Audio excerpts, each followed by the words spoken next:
Alright, this video is for those of you who are starting out and you're wondering what business model you should go with to make money online, because I've been getting a lot of questions about this and people keep asking me like, should I be doing e-commerce? Is it SMMA? Is it a personal brand? Is it trading or crypto? Is it SaaS, Amazon FBA? So as someone who's done multiple of these businesses, I've done e-commerce, I've done affiliate marketing, I've done crypto, I've done consulting. Now also for the first time, I'm also building a personal brand and then a couple other things. I can tell you that it actually doesn't matter that much what business you decide to go with. And what I mean by that is that the way people frame the question, the way people frame the situation. When people ask me what business should I start, what you're looking for is a magic bullet, a golden opportunity that's extremely obvious, that is clearly 100% better than any other of the alternatives, and that this is the confirmation that you should be doing this business, which I think is a notion that a lot of people experience based on the marketing that a lot of gurus use. The way they communicate very often is like, oh, this is the best business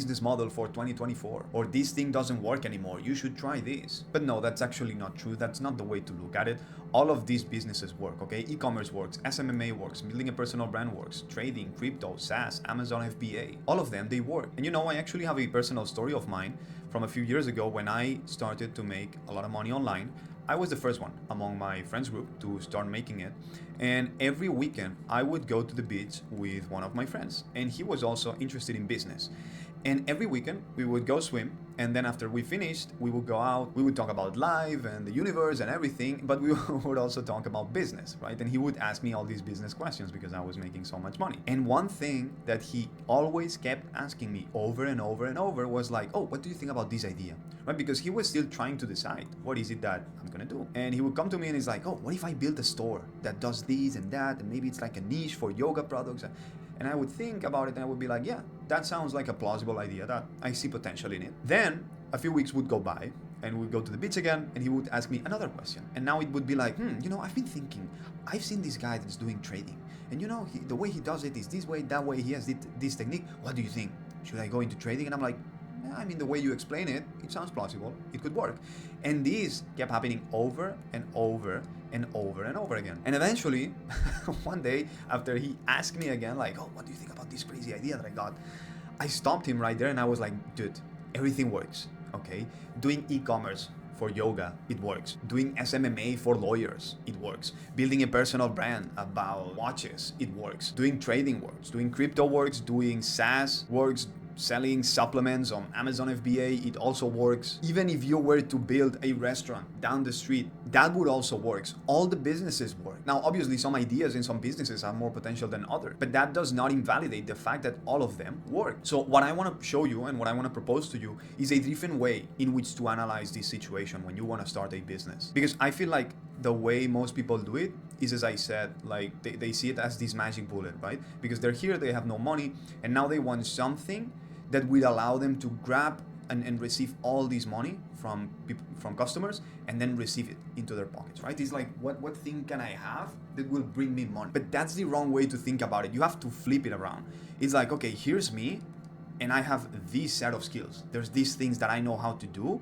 How can I give out? What vehicle could I use? And a vehicle is a business, right? Is my vehicle going to be e-commerce, SMMA, personal brand, trading, crypto, SaaS, Amazon FBA, or whatever? There are endless business models. What is it that I could use to provide as much value as possible to other people? Because that's what businesses are about. They're about providing value. They're about solving others people's problem. And that can be anything, I had a friend back in the day who used to make, not crazy amounts of money, but he used to make like $2,000-$3,000 a month just coaching people with their sleep. So he would find users who had the order ring, and then he would gather their data, do analysis of the data, and just help them figure out how to get better sleep, right? And he would coach all of these guys, and he would make like $2,000 or $3,000 a month. And he did that because he knew how to sell, he had done his research about sleep, and he also understood very well the market. He really understood the kind of people that he was trying to serve, like what were their priorities, how they like to live their lifestyle, all of those things, right? So he just analyzed it and he was like, okay, this is a market that I could get into, that I could provide value based on the things that I know. So let me give you 3 things that are the ones that you should use to decide what business to go with. So the first one is what I've been mentioning so far, which is you have to find something that intersects with your current skills. So for example, with my case, when I was starting out and I had never done any business, I was actually in between doing dropshipping versus Amazon FBA. But the thing is that I had no idea about logistics, right? It was kind of intimidating for me, the fact that now I would have to negotiate with these Chinese people, with this factory, then talk with them, know how to design a product, what is it that I was gonna sell, then waiting all that shipping time, maybe it's gonna be 6 months until I get it on the Amazon warehouse and all of that. I don't know, it all seemed very complex. And at the same time, I knew about code, I knew about video editing, I knew how to use Photoshop. Not that I was an expert, I mean, just look at these videos, it's not like they're amazingly produced. I'm also not trying to make them super polished. It is done on purpose that these videos are the way they are. But I had these skills, right, that if I were to do Amazon FBA, I wouldn't really need them. I mean, maybe Photoshop a little bit, but with dropshipping, I could really leverage them, right? Because it's not that I could only use the default Shopify themes, but I could go into the code and make my own modifications so I could stand out against other stores. And that's what gave me insane conversion rates. At the beginning, there was a point in time when my store had an 8.5% conversion rate, if I remember correctly, which is insane. And then when I was doing higher volume, like 6 figures, I kept a 3.5% conversion rate, I think, which is pretty nice. So based on my skills, I ended up deciding and seeing like, okay, dropshipping is the one that I should go with. Now, the second point that you need is curiosity. And this one is very simple. Like for me, it just like dropshipping seemed way more interesting than Amazon FBA. There was something about dropshipping that I was extremely curious about. And I just had this innate thing inside of me that I wanted to figure it out. I wanted to learn about it. I wanted to try it, see what would happen.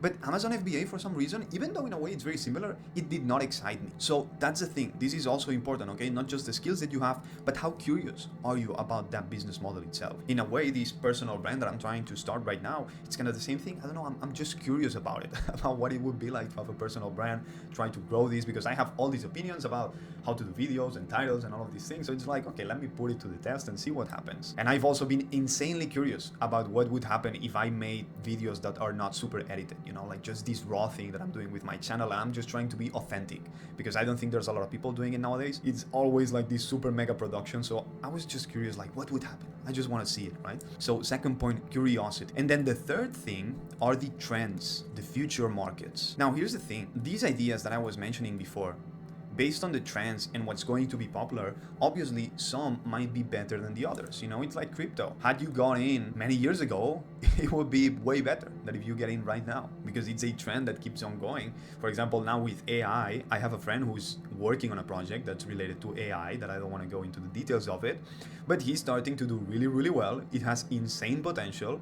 And at the same time, what he's developing, he has the skills to back it up and build this whole thing. He's actually very curious about it. He loves it. And also, what he's doing intersects with multiple trends and multiple future markets. It's thinking a little bit ahead, like what are people going to need in the future? And then you can position yourself there now, so that when the opportunity comes, you already have like this foundation of a business that you can use to help people and collect money, right? So the way you can visualize it is like the classic 3 circles, right, that they intersect. And now you have to find this area in the middle. Okay, 1, 2, 3. I'm gonna release another video related to this, in the sense of for how long you should test an idea before switching to the next one, because that's a thing. There might be some business idea, maybe it's not so clear for you what your skills are, because maybe you have to learn them. Maybe you're equally curious about multiple things, or you're not curious about anything, or you're unsure about trends. So to some extent, there's a limit both ways. Like sometimes you can spend too much time on a business that you should be quitting, or too little of a time. Like maybe you should be more patient to find that success. And also how much money you should be spending and allocating on these business ideas. So subscribe to the channel, because I release a video on that very soon. Leave me a like, leave me a comment. Also follow me on Instagram. You're gonna find a link for that in the description. You can join my school community as well. But for now, that is it. And hopefully I will see you on the next video. Take care. Peace.